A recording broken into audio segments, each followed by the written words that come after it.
Jai Jagannath viewers. Today I am here to tell you something about my Lord Jagannath. तो आज मैं जगन्नाथ जी के बारे में ये बताना चाहती हूँ क्योंकि ये है मतलब अभी जगन्नाथ जी का अणसर नीति स्टार्ट हो गया है। ये जो स्नान पूर्णिमा गया या ज्येष्ठ पूर्णिमा गया उसके इसी टाइम जगन्नाथ जी का स्नान किया जाता है। स्नान मतलब एक स्वर्ण का मतलब जो वेल होता है वहाँ से भगवान जी के लिए 108 कलश मतलब जल आता है और उसी से भगवान नहाते हैं।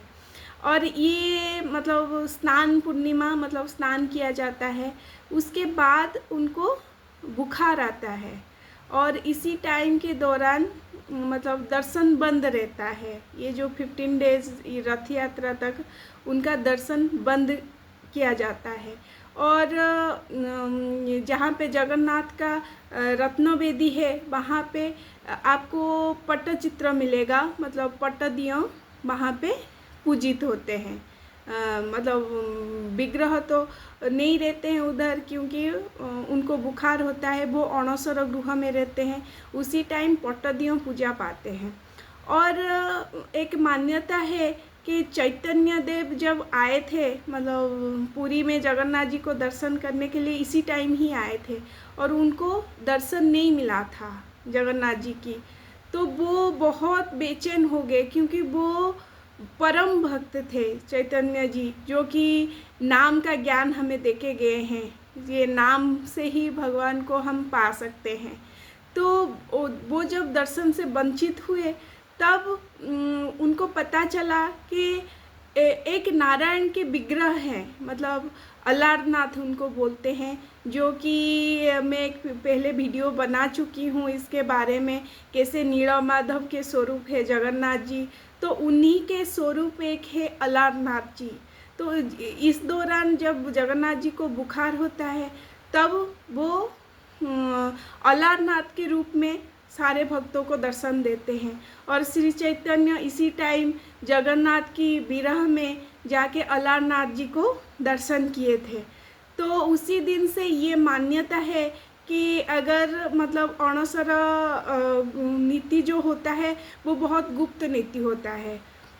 तो उसी टाइम बस जो लोग मतलब सेवाकारी हैं वो ही अंदर जाके भगवान का सेवा कर सकते हैं, क्योंकि उनको उसी टाइम बहुत बुखार रहता है और उनका सेवा और जो पथ्य वगैरह मतलब दवाई वगैरह या उनका जो वैद्य होते हैं वो ही बस अंदर जा सकते हैं। और सारे भक्तों के लिए दर्शन मतलब करना उचित नहीं है उसी टाइम, या अणसर गृह में प्रवेश के लिए उनको कोई अनुमति नहीं मिलता है। तो उसी दौरान जो भक्त अलारनाथ जी का दर्शन करते हैं और उनका आशीर्वाद पर प्राप्त करते हैं वो जगन्नाथ जी के दर्शन के समान ही होता है। तो इसी टाइम जगन्नाथ जी के स्वरूप में चतुर्धा मूर्ति अलारनाथ की सारे भक्त दर्शन करके उनका आशीर्वाद प्राप्त होते हैं। और ये भी बहुत सौभाग्य की बात है कि जगन्नाथ जी को जो लोग दर्शन नहीं कर सकते हैं या उनके दर्शन से वंचित रहते हैं वो जाके अलारनाथ जी को दर्शन कर सकते हैं। और वहाँ पे भी बहुत सुंदर प्रसाद बनता है मतलब इसी दौरान। और जो भक्त ये प्रसाद मतलब पा लेते हैं वो दुर्लभ प्रसाद है। जगन्नाथ मंदिर में तो महाप्रसाद है, लेकिन अलारनाथ जी के पास जो प्रसाद मिलता है वो बहुत दुर्लभ प्रसाद होता है।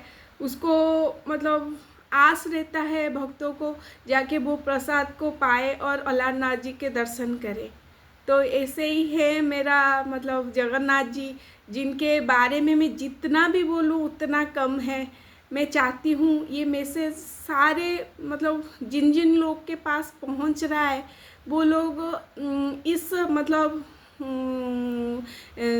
इसी जो बात का आनंद ले। और जगन्नाथ जी को अगर आपको दर्शन करने का मन होता है या अलारनाथ जी का दर्शन करने के लिए मन होता है तो ज़रूर जाके आप ये दर्शन कर सकते हैं। Thank you. आज के लिए इतना ही। जय जगन्नाथ।